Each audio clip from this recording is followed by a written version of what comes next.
You are listening to the NPH Hour on News Talk Saga 960 AM. I'm your host, Jason Tom. So far on this show, we have heard from two players making the most of their current opportunities on the floor. One in post-secondary, another playing professionally, but too often, within the basketball community, the question is asked, hey, whatever happened to? And that is why I wanted to reconnect with a player from my past, Julian Clarke, whose father competed for Canada at the 1988 Olympics and is a longtime teacher and basketball coach in Toronto. Julian's younger brother, Brody, had a decorated youth sports career and has played professionally both in Germany and here in the CEBL.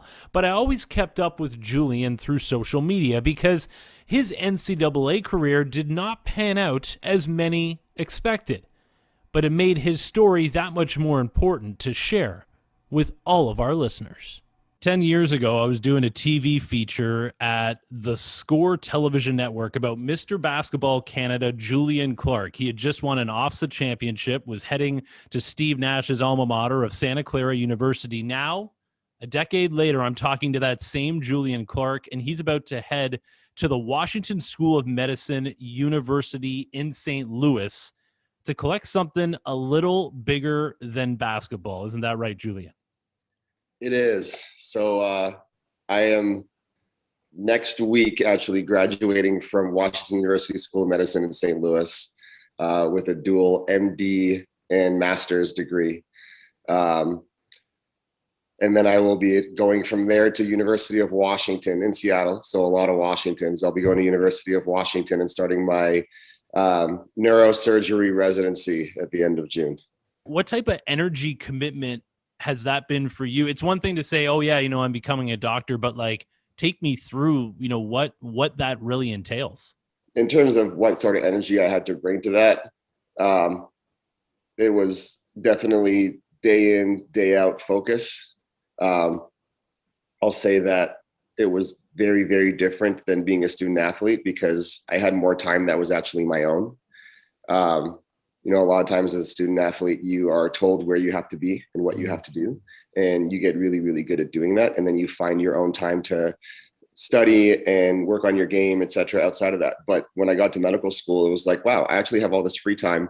What am I going to do with it? When am I going to study? When am I going to focus on career development? And so the research thing was part of focusing on career development. But as a result, it was a long 6 years in St. Louis.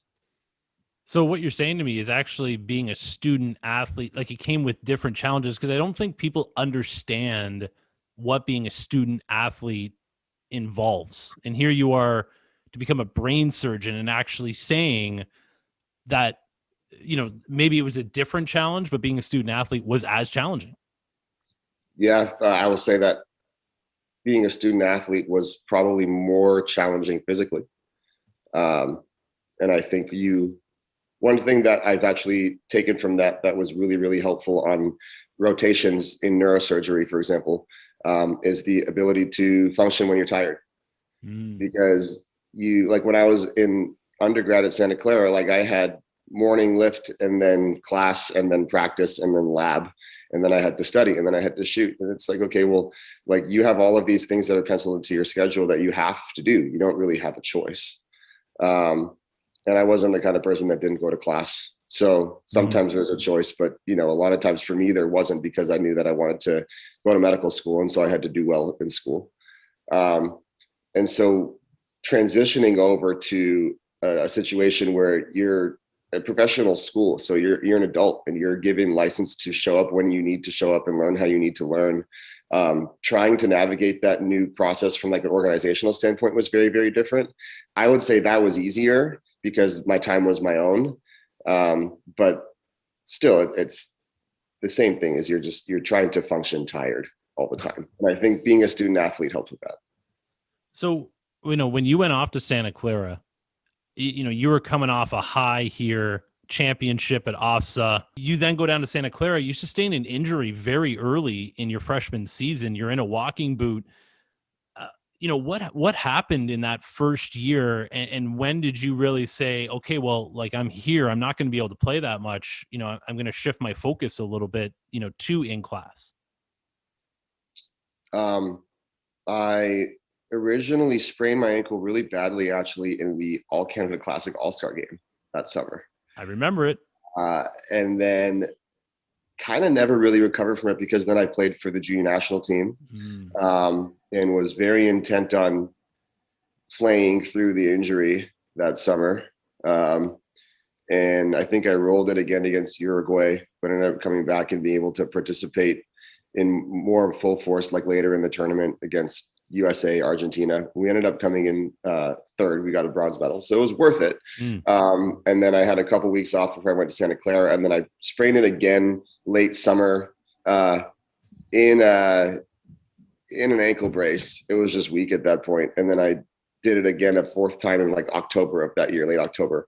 And so it was just one of those things that just, it never got better because I kept playing on it. I think that was probably, I mean, I was already thinking when I came to Santa Clara that I was going to play basketball until I couldn't play basketball anymore. And then I was going to go be a doctor.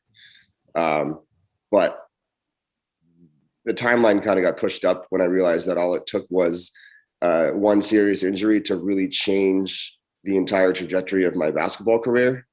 Tell me about returning to the University of Toronto. Your final year of basketball happens in your hometown. You're playing great on the floor. And then, what was happening off the court, setting you up for what you wanted to do in the future?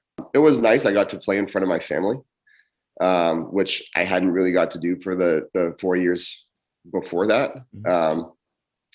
I got to play well, which I think was nice, as I decided that was going to be my last year of basketball, and got to go out kind of on my own terms, rather than deciding like I wasn't playing as much as I wanted to play, and wasn't experiencing the competitive thrill on the court that I wanted to. But at the same time, I was doing medical school interviews and figuring out what was coming next. And so when I got into medical school at the end of that year, it just kind of felt like everything fell into place. I got to go home and spend a full year with my family. I got to play in the OUA, which definitely was a better league then than it was when I came out of high school. It's very, very different basketball than NCAA, which I enjoyed. It's faster paced and higher scoring. So I had a really, really good time. And then I was like, you know what? I'm very content with this. And now I have another very, very long road ahead of me, and I'm basically starting from the beginning. So let's get after it. Yeah, I mean, on that point, exactly what you're saying. Like, so you finish, 5 years of schooling, but it's like now you're undertaking even more than what you just did. How did everything to that point, being a student athlete, playing the sport of basketball, get you ready for what you were going to be taking on in this next challenge? So I would say there were two major things. The first one is that when you are a high level athlete for long enough, you have, for the most part, you have no choice but to learn how to take instruction and be coachable. And that's really important for those who are listening and who are younger. That's really important for any career after sport. You're not always going to walk in to be the boss. And so you have to learn how to be comfortable taking constructive criticism. You have to find a way to be useful in a team environment, and you have to learn how to be coachable. And so all of those things were things that, like, when I went to medical school, and especially when I got to clinical rotations, and residents and attendings are trying to teach me, but also tell me what to do and give me instruction and give me feedback. There's not, sometimes people have a sense of entitlement about what they're being told to do, and they feel like that's maybe below them. When you're just told what to do and you just know how to accept that and make the most out of it, that makes your life a whole lot easier. And that's definitely something that I took from being a student athlete. It's like, I don't really want to run this 33 right now, but somebody messed up and we're all going to run together, and you just suck it up and you do it because you're part of a team. So that was the first big thing. And then I think the second one, more specifically to neurosurgery, is that it is a skill. Surgery is a skill. And in order to be good at your skill, you have to refine your craft. And it's not just when you're on the court with other people or in the OR with other people that you're refining your craft. You're doing what you have to do for yourself behind closed doors. When you're a shooter, like I was, you get in the gym, you shoot 500 in the morning, you shoot 500 at night. Nobody needs to be with you. You're just doing it because you want to get better at it. And with neurosurgery, it's the same thing. I'm tying knots at my desk, or I'm doing neuroanatomy whenever I need to, or I'm spinning a needle driver in my hand when I'm studying. Like there's all these little things that will carry over. And then when I get to residency, I'll have opportunity to go to like a skull-based lab and do dissections with anatomy and do other things outside of the operating room that will make my craft better. So like the idea of like repetition and refinement is something that I take from basketball and is never going to leave me. That is amazing to hear.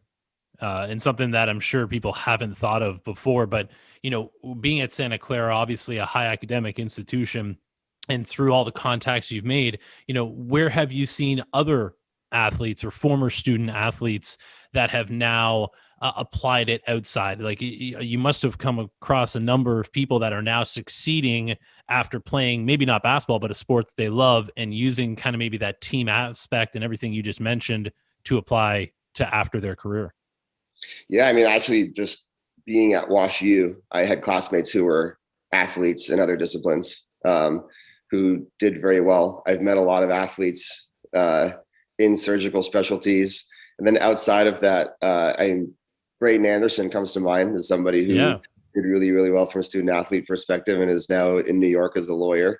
I think there's a lot of, like, my mentor at Wash U, Dr. Greg Zipfel, he's the chair of neurosurgery there. So he sees a lot of applications every year. And he's also been around the block and seen people who are successful and people who are not.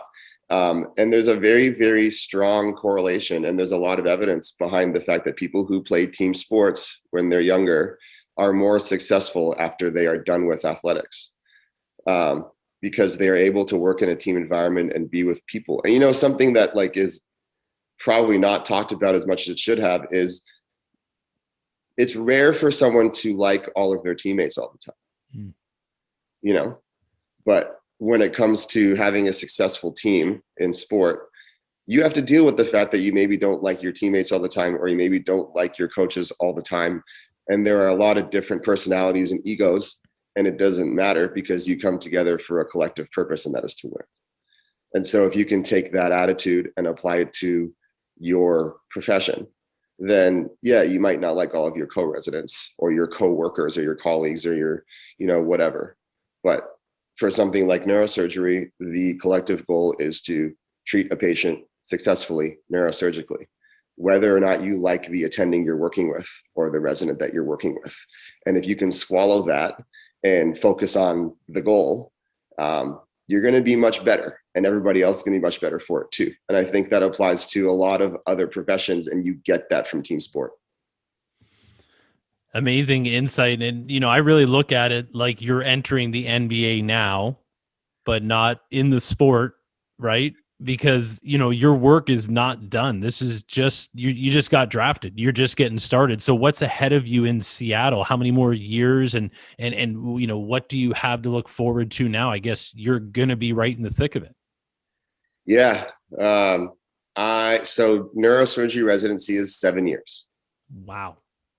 So I'm 28, so I'll be 35 before I am done with training. I'm at the very beginning. Like, I remember talking to one of the attendings at the University of Washington that I had a really, really strong relationship with during the interview trail. And he was like, look, man, it's awesome that you're wanted. But keep in mind that the number one draft pick is still a rookie when everything gets started. Wow. You know what I mean? Like, I'm really going to be back at the lowest point on the totem pole and working my way up all over again for the next decade. To go back to Steve Nash, when he went to the NBA Hall of Fame, he said, play the long game. And that's exactly what you're doing. Any last things that you want to say to that young kid coming up playing the sport about, using the sport, not letting the sport use you? I remember hearing that so much growing up, and I didn't know what it meant. For me, it was the fact that basketball was a passion, but recognizing that it wasn't my only passion. When you realize that if basketball is the only thing you want to do and you can't see yourself doing anything else, play. You know what I mean? Like, it's good for you. It's healthy. Play. But if you're playing and while you're playing, there's like a light bulb goes off in your mind or somebody else, like, I could be doing that too. Then you start thinking about how you use your connections from basketball to put yourself in a position to do the next thing. And as long as you can do that, I think it's sometimes hard. Something that Steve Nash also said was that athletes die twice. And I think that was like in a Players Tribune article when he retired. And I think that's very true. I think you have to sometimes swallow the fact that, I still feel like an athlete. I still do a ton of physical activity. I still play, I still lift, whatever, but I'm not competing anymore. So I'm missing that aspect of sport. And so, but I found something else that I can compete with myself in, and so it's like, you have to recognize that, like, as an athlete, your athletic career is eventually going to die. And if you are prepared for what comes next, then it's easier to cushion that blow a little bit. Dr. Julian Clarke, thank you so much for the time, man, and good luck the rest of the way. I can't wait to continue to stay up to date with everything you're doing and saving lives, man. It's way more important than a sport. Thank you. It was great to touch base with you, man. It's been a decade. It's crazy. Thanks for having me. That's exciting. I'm excited to see how everything goes with NPH moving forward, and we'll for sure be in touch. So I can't find any official statistics about former Canadian basketball players that went Division I and became a doctor, but I'm going to guess Dr. Julian Clarke is one of one. But even if I'm wrong, his story is so special and so important. In a year where a number of student athletes have had the game taken away at a crucial point in their career, you have to remember there's hope. There's a path for you to take, and the skills you have learned from the game of basketball can help you along the way. The relationships you've made can open doors you didn't even know were there. This should be a wake-up call for everyone that life is 10% of what happens to you, and 90% about how you react to it. Having a plan B doesn't mean you give up on plan A. Hey, you may have to end up going with plan C or D, but the important thing is have a plan. Because if you don't, there's no one to blame but yourself. You can find out more about what we do at NorthPoleHoops.com or on Instagram and YouTube at North Pole Hoops. You can see all of our interviews there. Let us know what you want to hear about here on the NPH Hour. Until next week, I'm your host, Jason Tom, reminding you to stay ready because basketball and a return to the court is right around the corner. This has been the NPH Hour on Newstalk Saga 960 AM.